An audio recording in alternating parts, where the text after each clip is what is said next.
What's good, Osiris here? I'm going to start with his topic on Brandon Johnson with the debate that they had in Chicago, Brandon Johnson and Paul Vallis. As you might know, Johnson has won. He will be the next mayor of Chicago. What is your plan beyond addressing mental health for each neighborhood in the city of Chicago? Yeah, look, it's a real lived experience, and I've shared this multiple times. Look, as the mayor of the city of Chicago, I might be the first mayor ever elected in the city of Chicago who lives in not just one of the most dynamic, beautiful communities, but one of the most violent neighborhoods. You know, every day that I wake up, it's, again, more tragedy. I think in the last 4 years, collectively, the Austin neighborhood, in which my wife and I are raising our 3 children in, almost 400 homicides. That's more homicides just in my neighborhood alone than the very communities you just described combined. And so that's why my public safety plan is a holistic plan. We have to invest in people. That's what safe American cities do. They invest in people. That includes investing in mental health services, investing in jobs, right? Because this is really about prevention, right? Which would you prefer? To have your crime solved or your crime prevented? As mayor of the city of Chicago, I'm working to make sure that we're preventing crime, and no one has more incentive on this stage to get that right than me.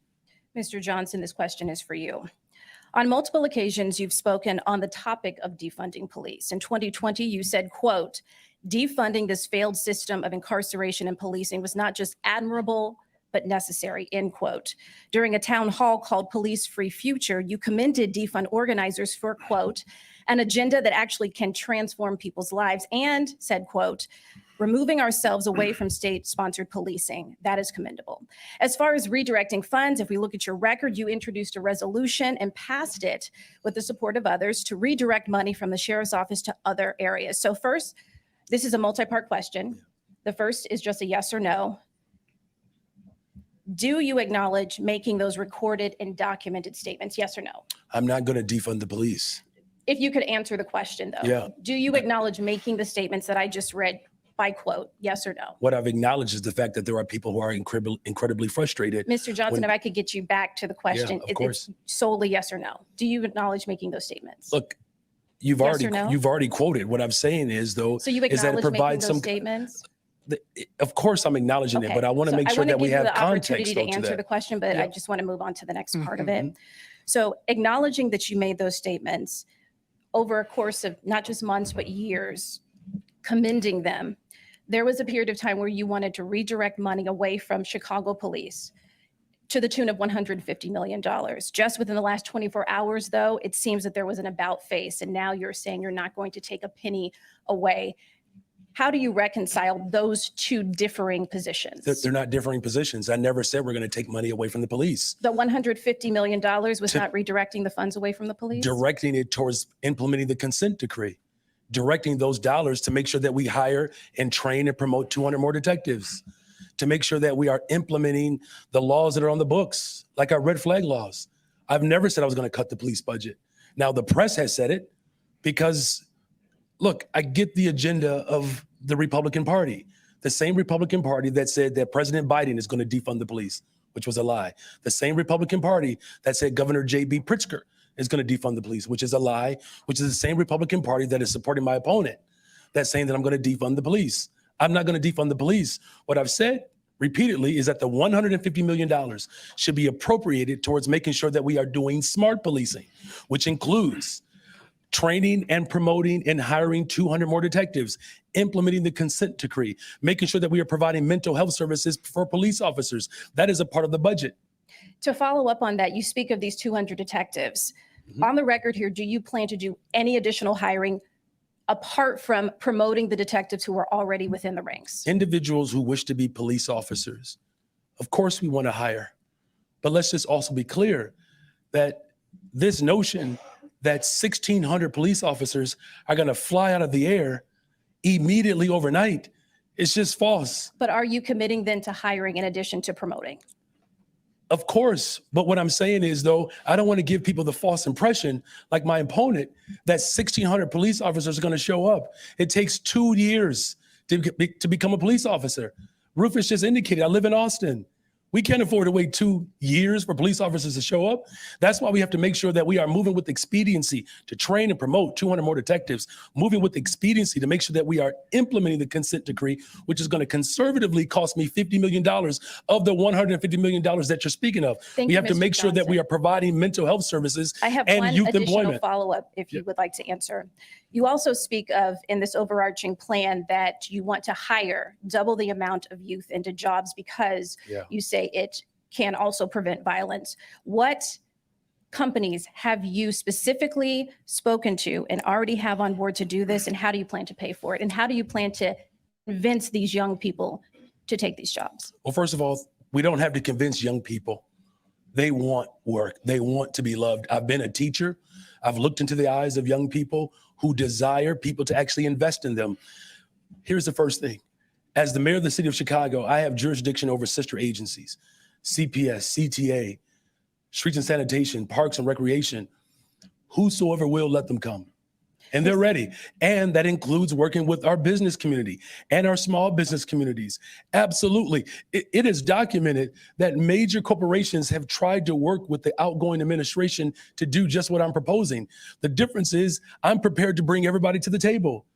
And because it is a matter of life and death for the city of Chicago.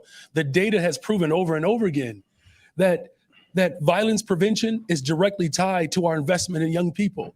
Youth employment, doubling the amount of young people that we hire, not just for the summer, but year round, is a direct correlation to reducing violence. And that's what I'm going to do as mayor of the city of Chicago. Mr. Vallis, I have a question on the similar topic for you. Yes. So that's what you heard from Brandon Johnson on the police, the biggest topic going on in Chicago, safety, violence. And you saw him kind of hemming and hawing. He did not want to acknowledge that he had said and fell victim to the catchy slogan of defunding the police. And now all of a sudden he's backtracking. Here's my thing. He's known as a socialist. Bernie Sanders came through, supported him. I will say this. The big issue, I'm at the point where I want to see if their policies succeed or fail. I don't ever want to get behind this mic and say I have my opinions, but it doesn't mean I know for sure. I'm wearing a MAGA man shirt. So I'm obviously on a different political side of the spectrum than Brandon Johnson. But I'm still impressed with him. Even though he hemmed and hawed, that was a difficult, great debate, questions, great challenging in that debate. They should be proud of how they handled that debate. But a lot of his policies are socialist, and our federal government is the problem, not Brandon Johnson. This is what happened during the pandemic. Our federal government used it as an excuse to pay off the cities. That cities and states can't balance their budget. They can't just print money. They don't have access to the printer. So they are now out of whack. Their deficits got to be paid off. So what happened during the pandemic? The federal government set up this local fiscal recovery funds. It's a slush fund for all the blue cities. They're the major cities, the ones major in debt. It happened across the country, but that's what it was done. $350 billion to state, territorial, local, tribal governments. In Chicago specifically, this is before Brandon Johnson just got in now, but they got paid off $1.9 billion from the federal government. Taxpayers across the country pitched in to pay them off. But the reason why I bring that up is that's my only concern. Stop bailing him out and let's see. I might not agree with you politically, Brandon Johnson. I like how you present yourself. You seem to be someone who is rallying people. So even though we don't see eye to eye politically, Chicago's a great city. I was going to say it's a beautiful city. There's not really a beautiful city. It's a concrete jungle, but there's beauty in that. But it's a great city. So much diversity, different cultures. You go there, you can get all types of food from Chinese to Indian to Greek or whatever. The restaurants are off the charts. Chicago's a great city. It's kind of like a mini New York. And if I'm from Cleveland, Chicago's like, I don't know, was it 13, 20 times the size of Cleveland? And it's a massive city. I want that city to do well. It's not doing well right now. Businesses are fleeing downtown. And I don't think Brandon Johnson's political policies are going to work. But I'm at the point, let's see. Federal government, stay out the way. Let him have a chance. It is a difficult task. And I just want, for this video, I just want to say I'm not against you, bro. I think some people are saying Soros got involved in this one too. I don't know if that's true or not. For me, the reason I bring that up is I don't care. Yeah, I'm gonna give him a chance.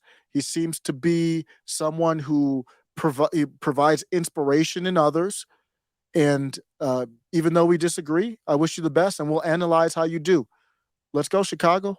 Now's your time. Chicagoans have spoken, and you're not going to get a MAGA, mayor for Chicago. So you got what you got. Let's see what happens.